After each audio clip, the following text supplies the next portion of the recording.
Ini aneh sih. Cuma gue notice optiknya ini yang sangat kecil di tengah tuh maju mundur buat ngatur fokusnya gitu ya. Kayak bola ayam.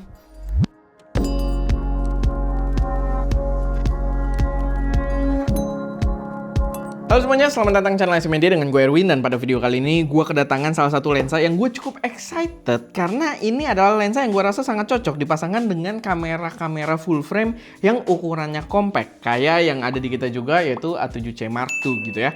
Dan kita pengen coba sebagus apa karena lensa ini memang lumayan ketika dari mulai rumor-rumornya sampai diluncurkan itu lumayan ngetrend di luar sana. Cuman sayangnya di Indonesia coming soon lah, tapi nggak terlalu lama lagi harusnya dia udah mulai dijual juga di Indonesia. Untuk harga pastinya gue belum dapat info, tapi memang kalau kita lihat dari luar pun dia adalah lensa yang termasuk dalam jajaran low budget juga gitu ya. Jadi mungkin cocok untuk dipertimbangkan. Ini adalah Viltrox AF28 4.5 FE full frame autofocus prime lens yang merupakan lensa pancake juga. Kalian bisa lihat ya, ukuran boxnya juga kecil banget gitu ya di sini. Mungkin langsung aja kita buka. Oh, ternyata agak beda. Nah, atau kebanyakan kayak gitu juga kali ya lensa Viltrox, gue sampai lupa gitu ya kalau unboxing experience-nya kayak gimana. Tapi kurang lebih begitu. Kita sambil buka nggak sih tuh cutter gembel banget dah. Nah, ini enteng banget sih, kayak dus yang tidak ada isinya gitu ya. Cuman kita lihat nih ada silika gel, QC pass, buku manual, warranty card. Harusnya busanya ada coak dikit gitu kali ya. Apa gue megangnya tebal? Kayaknya enggak juga harusnya. Oke, kayak gini doang. Di dalamnya tidak ada pouch. Biasanya lensa-lensa itu dapat pouch, setahu gua. Kadang mungkin untuk jajaran yang murah emang enggak kali ya, tapi ya. Atau memang ini adalah lensa yang memang secara desain udah cocok buat standby aja di kamera kita gitu ya, kayak landscape kamera aja. Dan, ini aneh sih. Impression gua aneh. Coba lihat ke kamera atas, ada switchnya gitu ya.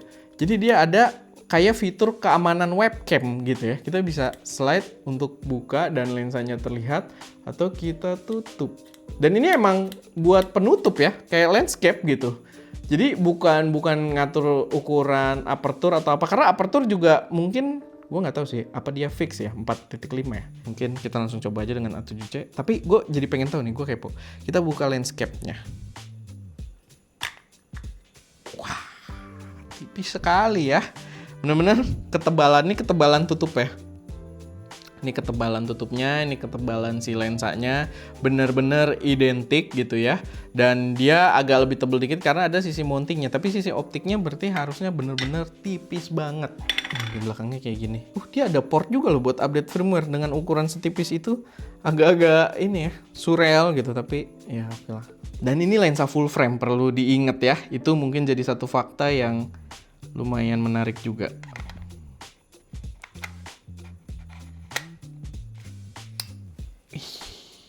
Enak sih buat dibawa-bawa ya. Bener-bener simple banget gitu. Dan kalian bisa lihat, mungkin ada nggak sih yang lebih compact dari A7C ya kamera? S9 tuh lebih kecil nggak sih?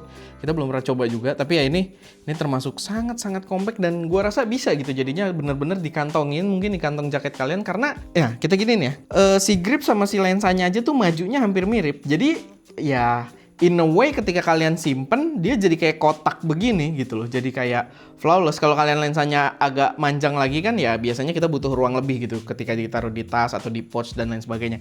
Sedangkan ini ya jadi kayak bentuk ya udah kotak gitu karena si grip sama si ininya juga punya ukuran yang sama. Dan nih tutup lensanya seru sekali ya. Gitu. Jadi buka tutup. Kita coba deh, gue pengen lihat gambarnya.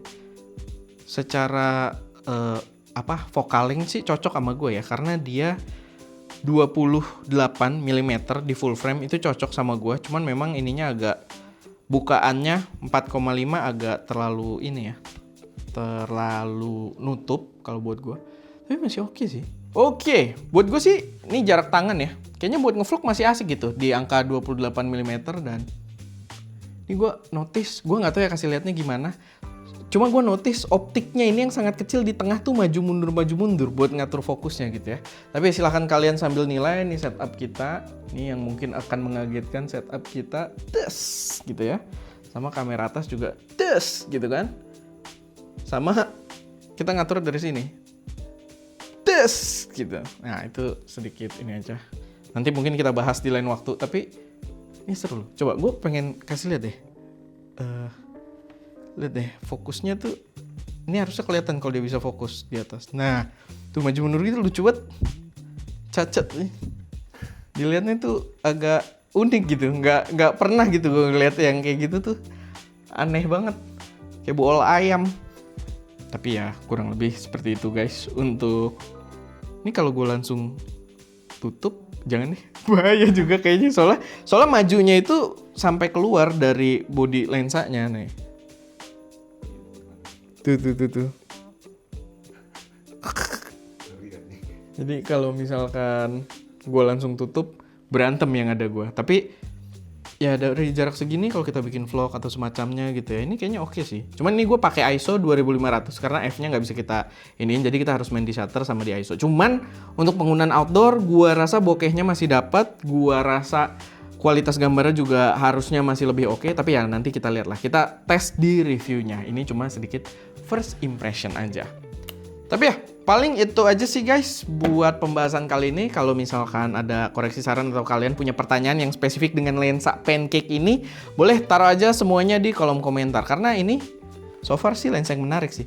Gue bahkan jadi agak mikir surreal juga ya, lensa yang setipis itu bisa autofocus gitu. Dan tadi kita bisa lihat optiknya yang bergerak tuh unik lah gitu. Jadi ya salah satu lensa yang mungkin lumayan seru juga buat kita explore. Karena di samping keunikannya itu gue pengen tahu secara praktikal dia benar-benar bisa kepake atau enggak buat kita produksi. Ya harusnya sih kalau dari gambaran gue harusnya dia lumayan oke juga.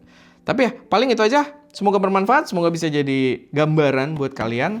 Dan ya balik lagi, taruh saran kalian di kolom komentar. Siapa tahu bisa ngebantu juga buat kita ngetes si lensa ini ke depannya. Oke, paling itu aja. Gue Erwin, di belakang kamera ada Ska, atau di belakang iPhone ada Ska. Dan jangan lupa untuk berkarya.